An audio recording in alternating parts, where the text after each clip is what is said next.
الحمد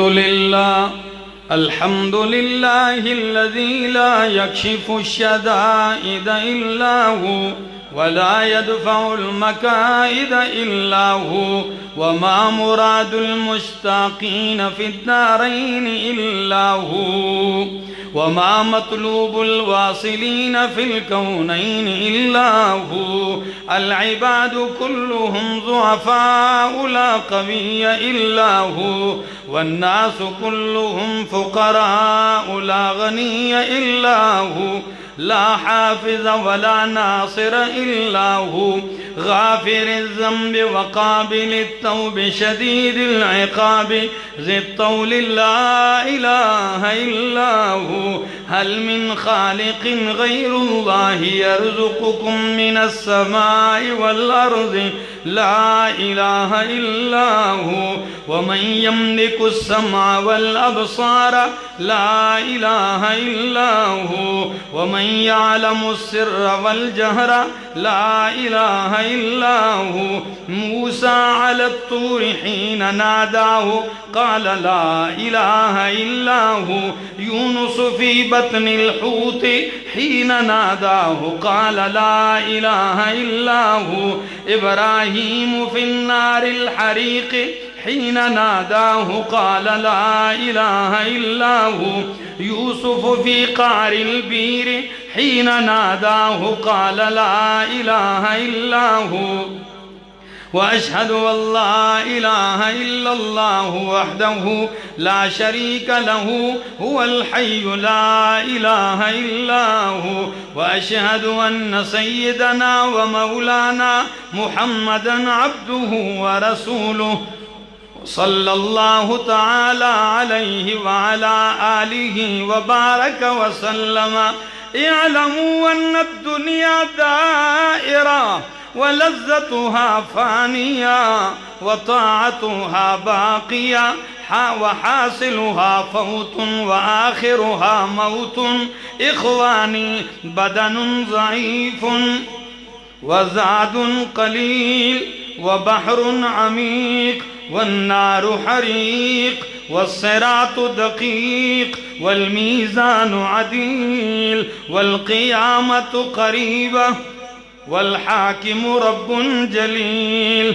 ويقول آدم صفي الله نفسي نفسي، ويقول نوح نجي الله نفسي نفسي، ويقول إبراهيم خليل الله نفسي نفسي، ويقول إسماعيل ذبيح الله نفسي نفسي، ويقول يوسف صديق الله نفسي نفسي، ويقول داود خليفة الله نفسي نفسي، ويقول موسى كليم الله نفسي نفسي، ويقول عيسى روح الله نفسي نفسي، ويقول رسولنا وشفيعنا محمد صلى الله عليه وسلم أمتي أمتي. ويقول الجبار جل جلاله عم نواله عبادي عبادي لا خوف عليكم ولا أنتم تحزنون. بارك الله لنا ولكم في القرآن العظيم،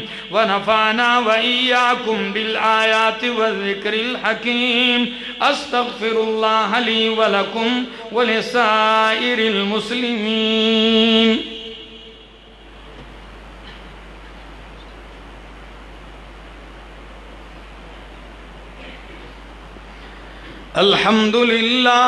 الحمد لله نحمده ونستعينه ونستغفره ونؤمن به ونتوكل عليه، ونعوذ بالله من شرور أنفسنا ومن سيئات أعمالنا. من يهده الله فلا مضل له ومن يضلله فلا هادي له. وأشهد أن لا إله إلا الله وحده لا شريك له، وأشهد أن سيدنا وسندنا ومولانا محمدا عبده ورسوله. أما بعد، فقد قال النبي صلى الله تعالى عليه وسلم: أرحم أمتي بأمتي أبو بكر، وأشدهم في أمر الله عمر، وأصدقهم حياء عثمان، وأقضاهم علي، وفاطمة سيدة نساء أهل الجنة، وحمزة أسد الله وأسد رسوله رضوان الله تعالى عليهم أجمعين. اللهم اغفر للعباس وولده مغفرة ظاهرة وباطنة لا تغادر ذنبا. الله في أصحابي لا تتخذوهم من بعدي غرضا، فمن أحبهم فبحبي أحبهم، ومن أبغضهم فببغضي أبغضهم، وخير أمتي قرني ثم الذين يلونهم ثم الذين يلونهم، والسلطان المسلم ظل الله في الأرض، من أهان سلطان الله في الأرض أهانه الله. إن الله يأمر بالعدل والإحسان وإيتاء ذي القربى وينهى عن الفحشاء والمنكر والبغي يعظكم لعلكم تذكرون. فاذكروا الله يذكركم وادعوه يستجب لكم، ولذكر الله تعالى أعلى وأولى وأعز وأجل وأتم وأهم وأكبر، والله يعلم ما تصنعون.